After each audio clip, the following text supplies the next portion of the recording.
A lot of times we don't take the time to think. We get up in the morning, we rush in through our day, and we don't take that moment to think.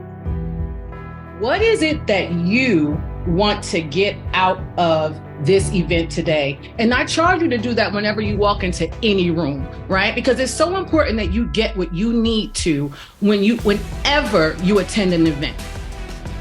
67% of Americans do not have a written plan for their lives. The 33%, as I said, doesn't mean that they have everything all together.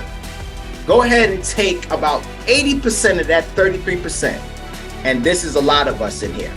This chunk here is those of us who will go ahead and we have our plans, but it's either two things. We don't start or we don't follow through.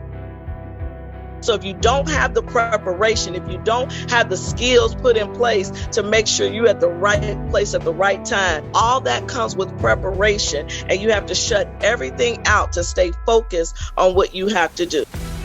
We can choose to be positive, we can choose to be negative, we can choose to be stagnant, or we can choose to take everything that God has given us.